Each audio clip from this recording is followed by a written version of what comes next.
नमस्कार दोस्तों, dear student में आप सभी का स्वागत है।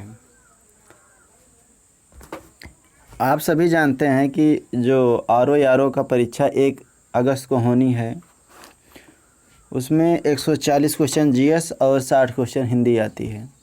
जो हिंदी है आपके लिए बहुत महत्वपूर्ण है, क्योंकि आप हिंदी में 60 क्वेश्चन कर सकते हैं, लेकिन GS में आप 140 में 140 नहीं कर सकते हैं। इसलिए दोस्तों आप हिंदी को बेजोड़ तरीके से तैयार करिए, जिससे आप सिलेक्शन में अधिक से अधिक नंबर ला के सिलेक्शन ले लें।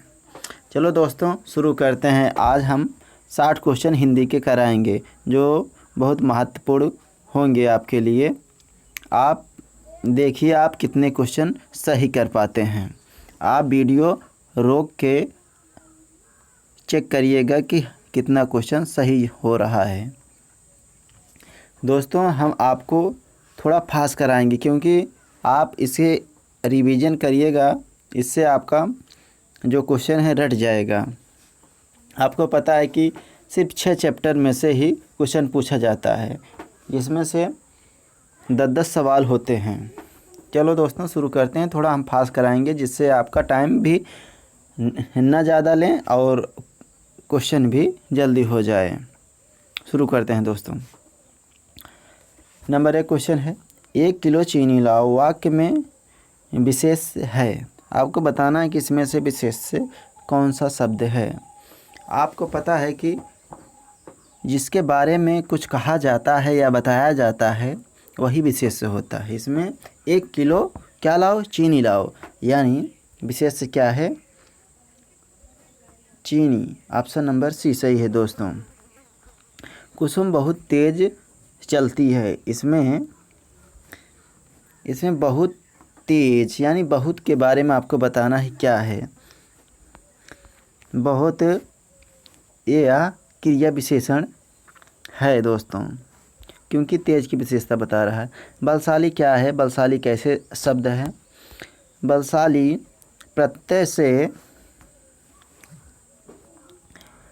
प्रत्यय से विशेषण की रचना है। ऑप्शन नंबर 1 सही है दोस्तों। क्वेश्चन नंबर अगला, निम्नलिखित शब्दों में से विशेषण का चयन करें। विशेषण का चयन करें। ऑप्शन नंबर ए सही है दोस्तों, या 1 सही है। उदरस्त सही है। भला बालक है, मदद कर दीजिए। वाक्य में भला क्या है? भला बालक यानी बालक विशेष हो गया, भला विशेषण हो गया, यानी विशेषण के पहले शब्द लगा है, इसलिए उद्देश्य विशेषण होगा। ऑप्शन नंबर 2 सही है दोस्तों।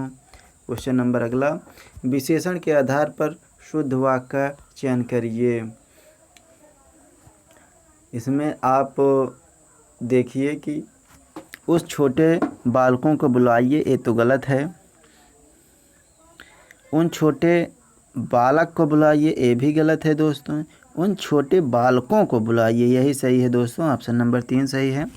क्वेश्चन नंबर अगला, कजरारे बादलों वाला दिन था। इस वाक्य में विशेष कौन सा शब्द है? आपको अभी मैंने ऊपर ही बताया कि जिसके बारे में कहा या बताया जाता है वही विशेष होता है। किसके बारे में बताया जा रहा है? कजरारे बादलों वाला दिन था। कौन सा? मतलब काले बादल, यानी इसमें बादल विशेष होगा। ऑप्शन नंबर 2 सही है दोस्तों। इसमें आपको गलत विशेषण बताना है कि कौन सा गलत विशेषण है। इसमें आप देखकर ही बता सकते हैं चारों ऑप्शन में से कौन सा है। जैसे कि राधा अच्छी लड़की है, ये सही है। सत्य कटु हो सकता है, ये भी सही है। वह डरावनी रात थी, ये भी सही है। आपको बताना है कौन सा नहीं होगा। उनका छोटे प्रेम बच्चे पर उमड़ता, यानी उनका प्रेम ही यहाँ होना चाहिए, प्रेम। यही गलत है दोस्तों, यानी इसका उत्तर यही सही होगा। Option number 4। क्वेश्चन नंबर अगला दोस्तों, वह लड़का मेरा भाई है। वाक्य में वह क्या है? वह लड़का यानी संकेत कर रहा है, यानी संकेतवाचक विशेषण है इसमें। यानी संकेतवाचक विशेषण को सार्वनामिक विशेषण भी कहा जाता है। ऑप्शन नंबर 1 सही है। 4.5 शब्द किस प्रकार का संख्यावाचक है? 4.5, 1.5, 2.5, 7.25, कुछ भी हो तो यह एक अपूर्ण संख्यावाचक है दोस्तों। क्वेश्चन नंबर अगला, घोटक। घोटक शब्द का तद्भव रूप क्या है? घोटक शब्द या घोड़ा का तद्भव रूप है। अग्नि किस वर्ग का शब्द है? अग्नि तत्सम शब्द का वर्ग है। कंदुक शब्द क्या है? कंदुक एक तत्सम शब्द है दोस्तों। क्वेश्चन नंबर अगला, गौरव। गौरव का तत्सम शब्द क्या है? गौरव को गवाक्ष कहा जाता है दोस्तों। नींबू का तत्सम रूप क्या है? नींबू का तत्सम रूप क्या है? नींबू का नींबुक होता है। और कंधा का तत्सम रूप क्या है दोस्तों? कंधा का तत्सम रूप स्कंद होता है दोस्तों। ऑप्शन नंबर दूसरा सही है। केला का तत्सम रूप क्या है? केला का तत्सम रूप कदली होता है दोस्तों। ऑप्शन नंबर तीसरा सही है इसका। केला का तत्सम रूप कदली होता है।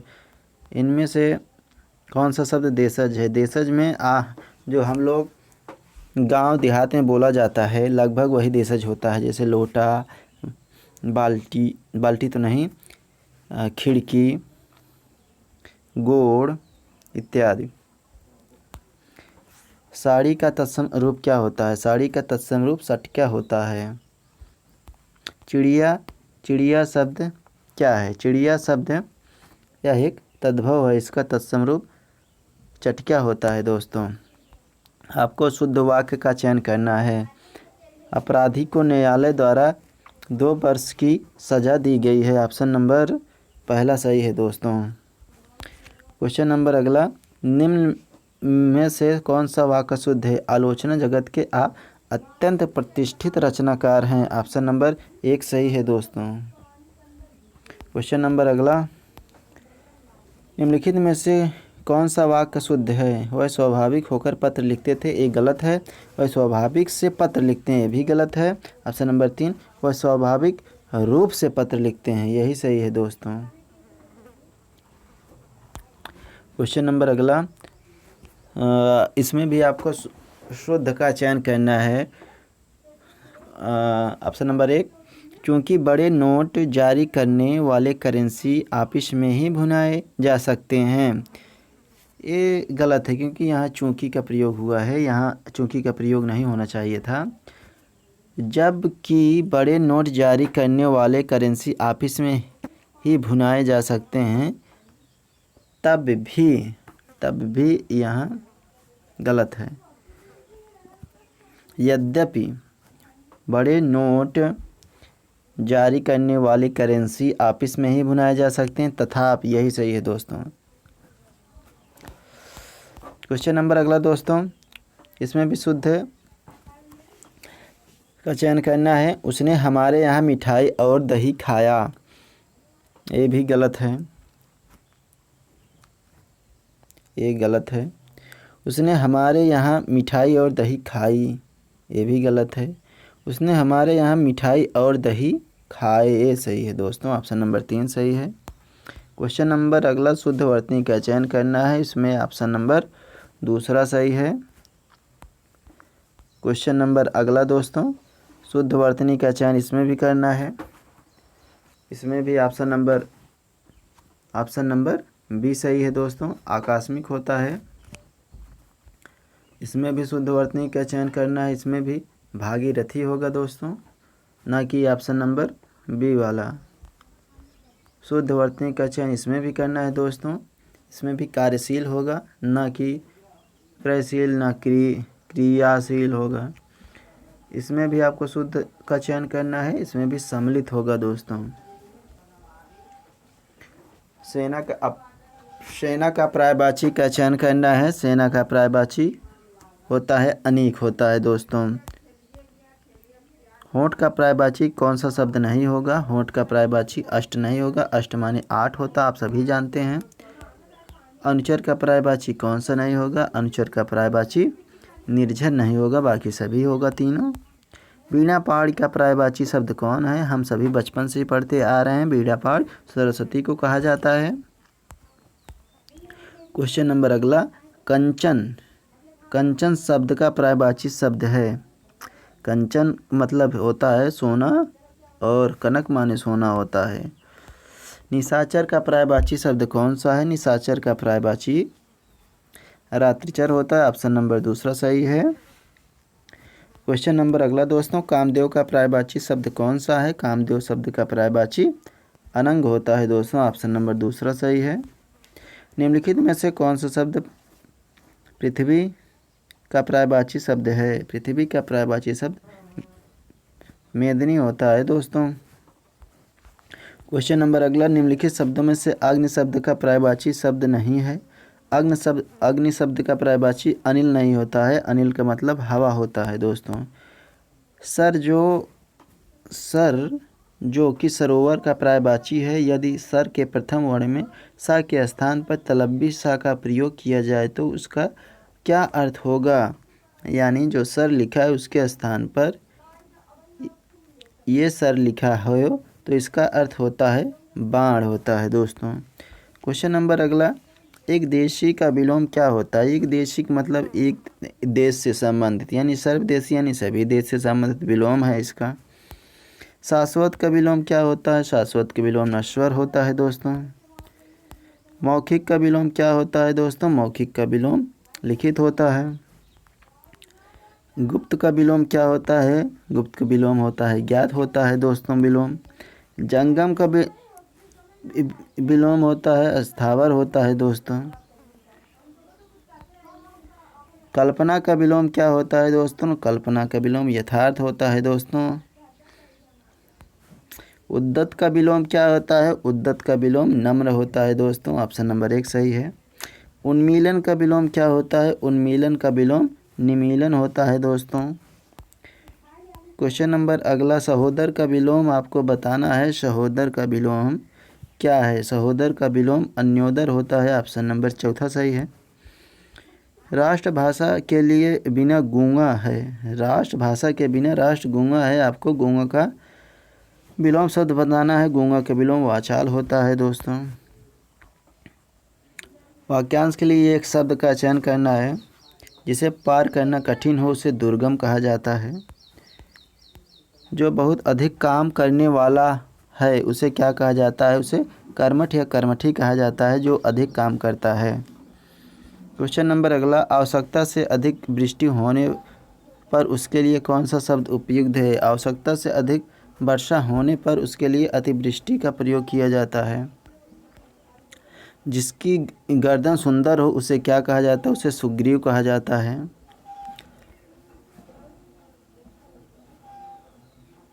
दूसरे के द्वारा किए गए परोपकार को मानने वाले के लिए एक शब्द होता है कृतज्ञ। बिना पलक गिराए शब्द के लिए एक शब्द होता है निर्निमेष।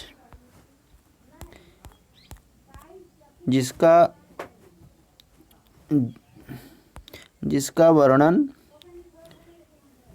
वचन के द्वारा ना हो सके उसे क्या कहा जाता है?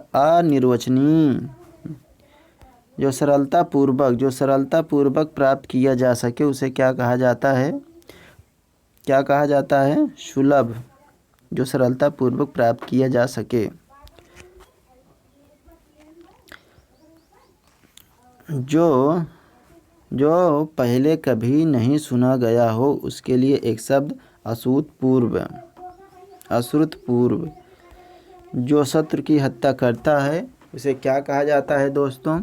उसे शत्रुघ्न कहा जाता है। दोस्तों, आप हिंदी को इतनी अच्छी तरीके से तैयार करिए कि आप 60 में 60 क्वेश्चन कर लीजिए, जिससे कि आपका सिलेक्शन में एक सीट पक्का हो जाए। आप सिर्फ हिंदी ही ऐसा एक विषय है जिसमें आप 60 क्वेश्चन में 60 कर सकते हैं। इसलिए दोस्तों, आप बेजोड़ मेहनत करिए और वीडियो को एक बार नहीं 2 बार देखिए, जिससे आपको सारे क्वेश्चन रट जाए। हम आपको पर डे RO के लिए हिंदी का 1 सेट कराएंगे। अगर आपको हमारा चैनल अच्छा लगे, अगर आपके फ़ायदेमंद का चैनल हो तो आप सब्सक्राइब करिए और लाइक करिए और शेयर करिए दोस्तों। जय हिंद।